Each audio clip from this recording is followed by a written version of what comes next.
Vay vay dəhşət. Təsəvvür eləyin, 2 gül balanı qoy, qaç evdən. Bu nə dərəcədə doğrudur? Uşaqların hüquqları burada bizim hörmətli vəkil də deyir.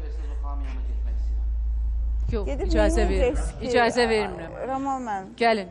Uşaqların hüququ pozulur burada birinci növbədə. Mən burada hər iki tərəfdə günah görürəm. Hər iki tərəfdə.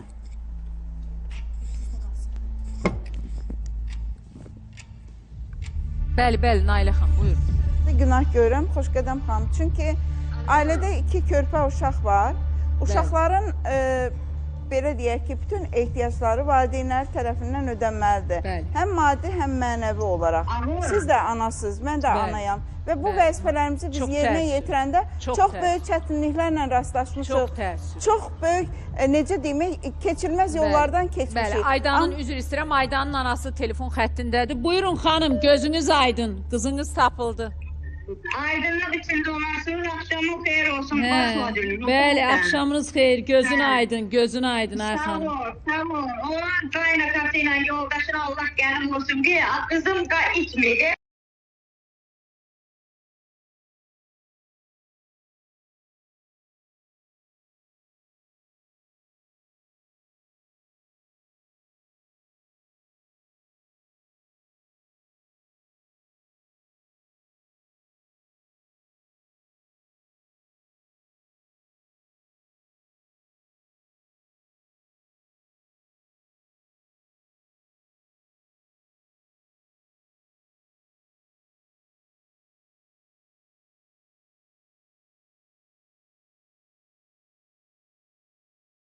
Şəxsən utanıram sizi efirdə belə saxlamağa, tamaşaçılardan da üzr istəyirəm. Utanmağımın səbəbi budur ki, mən sizin dediyiniz o, belə deyək, necə, inanın, nəlayiq, efirə aid olmayan, etik olmayan o sözlərə görə şəxsən tamaşaçı eşitmir. Burada oturanlar var ha. Mən onların yanında utanıram sizin yerinizə. Ona görə mən sizə sağ ol deyirəm. Sizi efirə bağlamıram. Alın. Qızı belə olmalıdır, başqa necə olmalıdır? Valla, mən heç kimi qınamıram, mən bu insanları qınayıram ki, siz qızı alanda niyə gedib araşdırıb baxmaz ki, bunun kökü olsun, bunun nəsli olsun, bunun bir böyükdən ananın tərbiyəsi olsun. Bu ananın özünün tərbiyəsi olan olub, qutaran qutarıb. Mən bir dənə üzr istəyirəm, doktor, bircə saniyə. Baxın, mənim babamın Allah rəhmət eləsin, mənim İbrahim babama, yadımdadır ki, bacılarımdan birini elçi gəlmişdi. Elçi o vaxt indi belə biznesmen falan sözlər, bu cür sözlər yox idi da, biznesmen demirdik, deyirdilər ticarətçi. Mənim hamı dedi ki, hə belə imkanları, mənim babam belə bir söz demişdi. Başqa rayondan idi. Dedi, gedin, onun nəsil, nəcabətin 7 arxa dönənini araşdırın, qızı sonra verin. Və bunu da izah eləmişdi ki, ola bilər ki, kasıb olsun, amma soylu, köklü, əsilli, köklü olsun. Ac ola bilər. Yəni, ac nə mənada? Böyük pulları olmaya bilər. Universitet də ola bilər ki, bitirməsin. Amma bir insanın soyu, kökü, qanı təmizdirsə, nə bilim, genetikası pozulmayıbsa, onunla yol getməyə dəyər, dəyər. Amma, ay qardaş, mən eşitdim ki, təzə bir söz eşitdim, amma onu necə deyim bilmirəm. Səhv eləyib aydındır, çox böyük doğrudan qəbayət ki, bir tərəfdə ailəni dağıdarsan, sonra evlənərsən, bu qəbayət olmaz. Söhbət nədən gedir?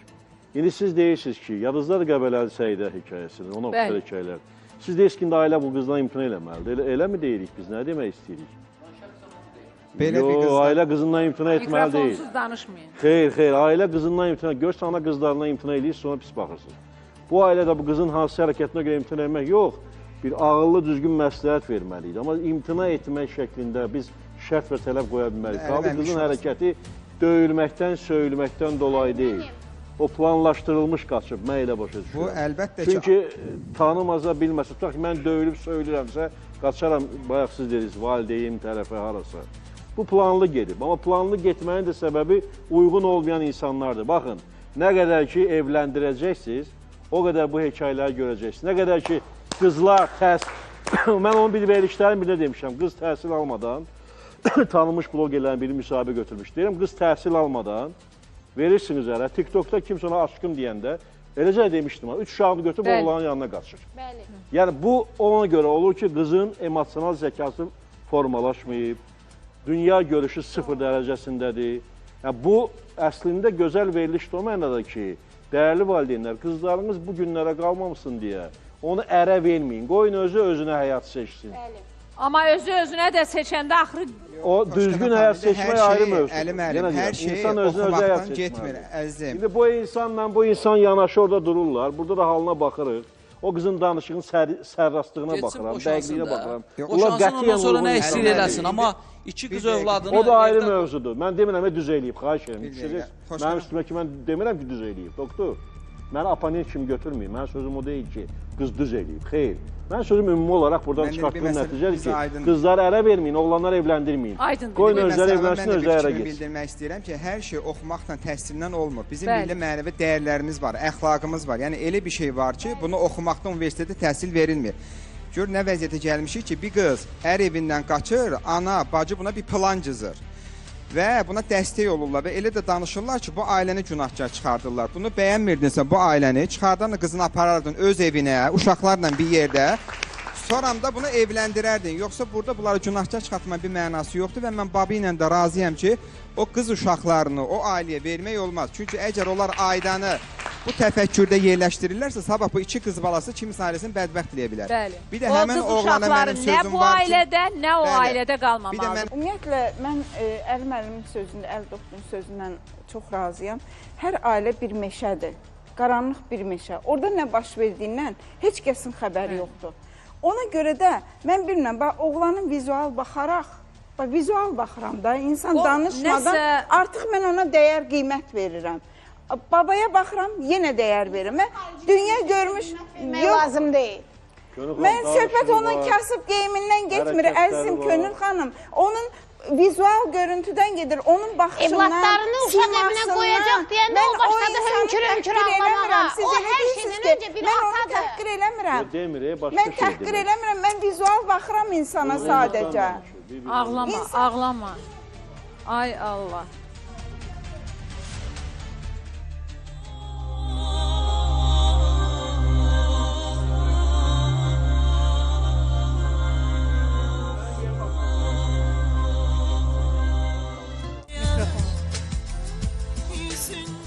Necə? Onun bacısının da əli var, anasının da. Onlar elədi, ailəni onlar Bəli, bəli, dağıtdı. onlar- Aydan, Aydan gəlin indi sakitliyə riayət edək. Aydan, Bəli, Xoşqədəm xanım. əminsənmi ki, uşaq evinə getməlidir? Bəli, bəli, əminəm, bəli. Heç mi sən bir ana kimi vicdanın sızıldamayacaq qızım? Çünki mən o uşaqlara baxa bilməyəcəm. Niyə baxa bilməyəcəksən? Niyə ev atıb gedirdin? Bəs niyə dünyaya gətirmisən baxa bilmədiyin uşaqlara? Bunlar qaçdı mən evdən. Heç kim yaxşı ailəsini qoyub Ay getməz. qız, bunlar qaçırdanda uşaqla qaçırtmayıblar. Uşaq sonradan dünyaya gəlib. Deyirəm ki, niyə dünyaya gətirdin o zaman? Hələ qaynatıya bax, neçə illərdir deyir ki, yoldaşımı deyirsən öldürdün deyir. Yoldaşını, yəni onları qoy kənarada, belə bir qaynatanın yanında, belə bir ərlə niyə iki uşağı dünyaya gətirdin? Üzr istəyirəm. Niyə? Biz Səbəb nə idi? elədim. Biz səhv də elədim. Səhv elədin, sənin səhvinin əzabını o körpələr mi çəkəcək? Sən bacın niyə... Bacın mənə niyə səslər atır ki? Mən bacım axtarma. Uşaqları sonra götürəcəm özüm. Sonralarda başın Sonra, götürüb Gül saxlayacam. xanım kimi sonra götürəcəksən? Mən bu ailəni istəmirəm. Yəni Yəni istəmirsən, uşaqları istəmirsən. uşaqları gələcəkdə götürəcəm. Gələcəkdə, O hə? gələcək. Bəli. İmkanım yoxdur. İşləyəcəm, Mən, götürüb saxlayacam. Xanım Bir siz, dəqiqə, Ramal nəsə deyir, bir dəqiqə. xanım siz niyə bura gəlmirsiniz indi?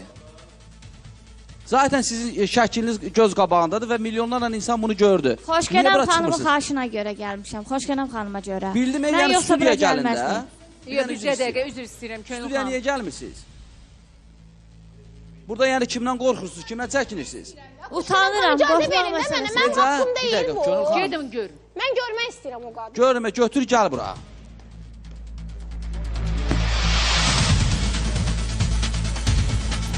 Ay hocam, Əli Osman bəy, Könül xanım qadını görənə qədər gəl, sujeti izləyək. Buna yerə basa bilmirdim, yeriyə bilmirdim. Ayağımda üşümə var idi. Neçə müddətdir belə idiniz? Müddət olmağına biraz uzun müddətdir. Prosto ağrıların güclənməyi hardasa 2 aydır, vapşı lap çoxdur da yerə basa bilmirdim, yeriyə bilmirdim. Niyə gecikdirdin və bu müddət ərzində nə müalicələr aldın? Fizioterapiya elədim, iynə dərman müalicələr aldım, nə bilim idmanlar falan hərə bir söz deyirdi, nə bilim əməliyyatdan açığı hamı belə deyim də hərə bir söz deyir ki, əməliyyat olunma, nə bilim təzə midə yaranır. Hamı biraz qorxudurdular da indi. Onunla bağlı ona görə də mən də çəkinirdim ki, dedim bəlkə müalicələrlə keçər. Bəs niyə gəldin bəs sonunda niyə gəldin? Sonra keçmədi də, ağrılarımız keçmədi. Xəstəmizin belində 4-cü və 5-ci fəqərə arasında disk yırtığı partlayaraqdan onurğa kanalını tutmuşdur. Bu qalınlıqda onurğa kanalı gördüyümüz kimi tük kimi qalıb. Xəstəmizi mikroskopik cərrahiyyə vasitəsilə yırtığını 15 dəqiqə ərzində aradan qaldırdıq. Əməliyyat üstünə 12 saat vaxt keçib. 12 saat. Günləri heç nə hiss eləmirəm, nə ağrı hiss eləmirəm, nə, yəni elə bir o ağrılar heç məndə olmayıbdı. Sağ olun, Allah sizin də canınızı sağ eləsin. Allah şəfa versin, keçmiş olsun. Doktorumuza təşəkkür edək. Şəkidən məni izləyənlər. Yanvar ayının 31-də doktorumuz Şəkidə olacaq. Vaxta çox az qalıb. İndidən qeydiyyatdan keçin və hal-hazırda doktorumuzun yanında aksiyalar var. Bir nayihə emerti olana ikinci nayihə pulsuz dəqiq diaqnoz üçün emertilər İstanbula göndərilir. Rəylər Türkiyədə yazılır. Bel, boyun qricası, implant əməliyyatlarına 30% indirim. Sığortada olan bütün açıq əməliyyatlar tam ödənişsiz. Sığortada olmayan mikro cərrahiyyələrdə isə 30% indirim. 055 296 66 68 doktorumuzun əlaqə nömrəsidir. Mediara Hospitalına da müraciət edə bilərsiniz. Növbədən kənardır əməliyyat üçün gələnlər. Buyurun doktor. Təşəkkür edirik. Bu xəstəmizə gördüyümüz üçün cavan bir oğlandır. Belində qopmuş yırtığı vardı və dar kanal vardı. Uzun müddət fizioterapiya alsa da fayda görməmişdir. Sonunda qorxaraq da olsa əməliyyata gəlmişdir. Qeyd etmək istərdim ki, əgər bir xəstənin belində ayağına vuran ağrısı varsa, uyuşması, keyləşməsi, sızıldaması, yandırması, yönətməsi varsa, artıq getdikcə axsayırsa, yerimə çətinləşirsə, aldığı müalicələrdən, fizioterapiyalardan, blokalardan fayda görmürsə, əməliyyat olunması şərtdir. Nəyə görə? Çünki gecikdirilmiş xəstələrdə də əməliyyatdan sonra ağrı aradan qalxsa da bunların uyuşmaları, keyləşmələri bəzən ömrü boyu qayırıq keçib getmir və yaxud da ayaq zəifləmələri ömrü boyu qala bilir. Əməliyyatlar bizdə ekranda gördüyümüz kimi mikroskopik olunur, 15 dəqiqə ərzində olunur, tamamilə narkozsuz və ağrısız olunur, 6 saat sonra xəstə durub gəzir və öz əvvəlki həyat şəraitine geri dönmüş olur. Doktorumuzun nömrəsini bir daha xatırladıram. 055 296 66 68 əlaqə nömrəsidir. Və qeyd edeyim ki, Sənaq Daramın adından müraciət edənlərə xüsusi endirimlər var. Və ay Müşfiq bəy, nə var? Var sujetiniz. Qeyd edeyim ki, Müşfiq bəy referans deməli medikal mərkəzdədir, referansda çalışır, referans həyat hospitalda və bizim dəyərli alqoloqumuzdur. Qeyd edeyim ki, hər bir pasiyentə fərdi yanaşır, baş, boyun, bel, oynaqlar, üz və əzəllərdəki ağrılardan, eləcə də sinir sistemi ilə bağlı narahatlıqlardan əməliyyatsız xilas olmaq istəyirsinizsə 077 502 0033-ə alqoloqumuz Müşfiq Sadıqova müraciət edə bilərsiniz. Bəxtiyar bəy, nə yaxşı əməliyyat elədin. Nə yaxşı bu, izləyək bir dənə bu vəfanın, qurbanın DNK-sı açılana qədər ananı falan, hamısı ananla da barış gətir, bura bütün əməliyyatları elətdirək. Nə eləyək?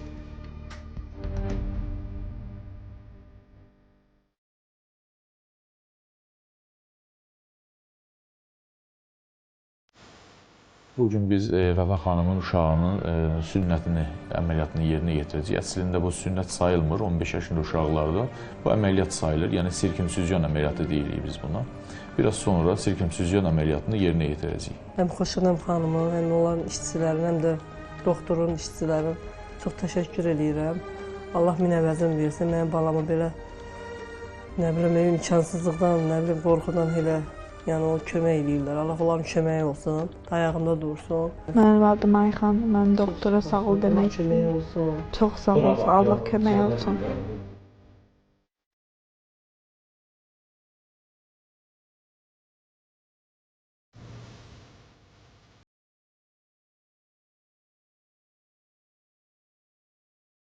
Doktor, epilepsiya xəstəliyindən əziyyət çəkirdi Ayxan. Epilepsiya xəstəliyinə əziyyət çəkirdi. Bir də yaşı da artıq uşaq da çox qorxurdu. Ana da uşaqdan betər qorxurdu. Bəli, bundan nətər canını qurtardın hələ də bilmirəm. Bir çox analizlərini də bir almağa yardımcı ola bilmirdilər. Yəni sonuçda analizlərini də aldıq. 15 yaşında biz artıq sünnət eləmirik, sirkümsizyon əməliyyatı deyirik buna. Bu normal bir əməliyyat sayılır artıq. Başarıyla oldu. Bu da rahatladılar ən azından. Təşəkkür edirəm. Allah minə əvəzin versin. Qarşında başa əyərəm. Uşaq çox gözəl danışır, çox hərəkət edir, yaxşı. Əllərindən öpürəm. Qorxunu artıq beynindən atıbdır uşaq. Mən bax indi bir məlumatı vermək istəyirəm. Ümumiyyətlə, baxın, uroloji, androloji deməli əməliyyatlardır, böyrək daşı əməliyyatlardır. Bunlar düz icbari sığorta ilə doktorun yanında var. Müraciət edin, amma uşaqları mütləq və mütləq görürsünüz 15 yaşına gəlib, bu uşaq sünnət olunmamışdır və nə qədər ciddiyət və özə epilepsiya xəstəliyindən əziyyət çəkirdi ki, bizim doktorumuzun ən ağır əməliyyatlarından biriydi deyə bilərdim ki, bu sünnət etdiyiniz uşaqların içərisində ən ağır əməliyyatlarından biriydi ki, biz onu Profesor Bəxtiyar Hüseynova əmanət etdik. Mən təşəkkür edirəm. Uşaqlarınızı mütləq vaxtında doktora aparın. Bu öz yerində. Eyni zamanda androloji yoxlamalardan mütləq vaxtında keçin. İldə bir dəfə də olsa mütləq yoxlamış İldə bir dəfə də olsa mütləq gətirin. Övladlarınıza yazığınız gəlsin.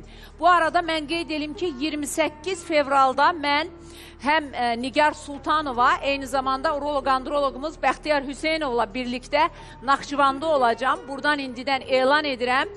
Uroloji, androloji problemi olanlar Bəxtiyar Hüseynovun qəbuluna yazılın. Əziz Naxçıvan 055-694-40-50 Bəxtiyar Hüseynovun əlaqə nömrəsidir. O cümlədən həkim kosmetologumuz Nigar Sultanova da Naxçıvana gəlir. Mənimlə birlikdə, hər iki doktorla birlikdə özüm gələcəm. 051-444-0017 də Nigar Sultanovanın əlaqə nömrəsidir. Vəfa. Çox sağ olsun, çox təşəkkür edirəm. Xoşuna qalım sizə də, ona da Allah balalarınızdan sağ olasın. Sən Rasimlə Əliyə də təşəkkür elə. Çünki onlar bura gəlməsəydi, o uşaq heç o sünnət də olunmayacaqdı. Sən də müalicələr olunmayacaqdın. Keçən il ona görə gəlmişdim, Xoşuna xanım. Tanıdım deməyə. Tanıdım deməyə. Aliment məsələsi oldu, elə getdim, qaldım. Yox, hələ alimenti, onu bunu qoy, doktoru bir gəlin Bəxtiyar Hüseynov bir təşəkkür eləmə, onun əlləri qızı oldu. Ümumiyyətlə Xoşuna bütün doktorlar üzü nurlu, elə sevgi ilə adamı qarşılayırlar ki, adam özünkindən görmədiyi. Bəxtiyar bəy səni sevgi ilə qarşıladı mı? Hamısı ümumiyyətlə. Onun yanından işə düzəldəcəm səni. İnşallah. Onun yanında işə Xadimə düzəldəcəm. işləyərəm. Sən onun yanında işləyəsən, amma biraz sonra Rasimlə Əli gəlir studiyaya. Vəfaya sürpriz var. Bəli, Xoşqədəm xanım. Gözləyirik inşallah Əli gəlsin, onun evinin təmirinə köməklik göstərək. Söz vermişdik, təhsilinə kömək eləyəcəyik. Hətta onu işlə də təmin eləyəcəyik biz. Əli gəlsin bura, axıra qədər haqqında burada da tələb eləməlidir. Heç bir problem yoxdur. Nə ev istəyirsən ondan, hansı ev istəyirsən? Sənin zaksın var, nəyin var, nə? Hansı payına düşür ev? Mənim uşağımın payına düşürdün, yox, sənin rəsmi nicahın yoxdur, hansı payına söhbət eləyə bilərsən? Nə olsun ki? Qayda var, qanun var, müəllim yəqin ki, izah eləyəcək. Əli, mənə eşidir Əli, yəqin ki, sürprizi olacaq burada. Vəkil, gəlsin, buradan, evdən bir dənə lapatka belə bu xanıma düşməyəcək. Nöqtə qədər narahat olmasın. Düşməyəcək. Ay Ramal, niyə Vəfa ilə düşmürsən sən? Bilmirəm, mən xoşunum, bu məndən nə eksir bilmirəm. Burada yetimin haqqı deyil. Mən həmişə xətrini çox istəmişəm, həmişə bunu efirdə baxmışam. Hansı yetimin haqqını? Həmişə düzgün danışmağından görə. Amma mən qarnıma suyur bu, bilmirəm nə eksir məndən. Mikrofonu götür, mikrofonu. Həmişə baxmışam buna. Dünən bax o kişi hamısı içində bizimlə qalanlar hanı? Və baba da bir keçəl də oradaydı. İndi də bax həmişə deyirəm, bir düzgün danışır. 5 dənə kişi içində deyir ki, mən barışmaq istəyirəm. Allah and olsun, Xoşidəm xanım. Yəni Rasim... Bax 5 kim idi bizimlə qalan dündə? Aydındır. Hamısı 5 dedi ki, barışmaq istəyirəm. Xanım, mümkünsə içəri daxil olun. Nə oldu? Getdin Aydanın yanında qaldın orada. Aydanın yanında, Əminə mi deyim, Aydan mı deyim, bilmirəm. Bir adı, pasportdakı adı Aydan, el arasında Əminə. Analıqdan məhrum olunmalıdır o xanım. İki uşağın taleyindən gedir söhbət. 2 körpə uşaq evinə veriləcək. Bu arada Türkan, o qızın Aytənin uşağını sən alıb Neynəmisən? İndi bizim əməkdaşlarımız sənin evinə gəlir. Bu dəqiqə yoldadılar. Qarşıla orada onları. Mən gördüm ki, Türkanı bura gətirmək mümkün deyil. Əməkdaşlarımız Türkanın yaşadığı evə gedir. Aytənin də uşağını aparıb yerləşdirib uşaq evinə. Ananın icazəsi olmadan daya yerləşdirib və indi Aytən gəlib öz uşağını istəyir. Deyir ki, mən niyə uşağımı qoyum uşaq evinə? Niyə mənim balam uşaq evində böyüməlidir? Övladlarını uşaq evinə vermək istəyən, vermiş şəxslərə münasibətdə mən bir fikir bildirmək istəyirəm. Birincisi, övladı dünyaya gətirən şəxslər konstitusiya və ailə məcəlləsinə görə öz övladlarını saxlamağa borcludurlar. Valideynin uşağa münasibətdə hüququ məhdudlaşdırıla bilər, əgər o uşaq üçün təhlükə yaradırsa. Valideyn valideynlik hüququndan o zaman məhrum olur ki, onun davranışı uşağın tərbiyəsinə pis təsir göstərir. Baxın bu. Sonra, ən əsas məsələ, övladlarını artıq uşaq evində yerləşdirmiş adamlara, yerləşdirmək istəyən insanlara və gələcəkdə yerləşdirmək istəyənlərə müraciət edərək bildirirəm. Uşağı dövlətə verməklə, uşaq evinə verməklə heç kim məsuliyyətdən azad olmur. Qanun, hətta valideynlik hüququndan məhrum olmuş şəxsdən belə o alimenti tutmağı nəzərdə tutur. Və uşaq evinə verilən şəxslərin saxlanması üçün burada bir neçə dəfə söhbət getdi, alimentə verirəm, vermirəm söhbəti, elə söhbət yoxdur. Qanun deyir ki, uşaq evinə verilən uşaqların saxlanması üçün valideynlərindən uşaq müəssisəsinin müraciəti ilə komissiyalara, icra hakimiyyətinə müraciət olunur. Onlar məsələ qaldırırlar və aliment təyin olunur. Aydındır. Mən reklama keçməliyik. Qısa bir aradan sonra davam edəcəyik. Qısa bir aradan sonra Rasim və Əli studiyaya daxil olur. Sürpriz var Vəfaya. Qısa bir ara.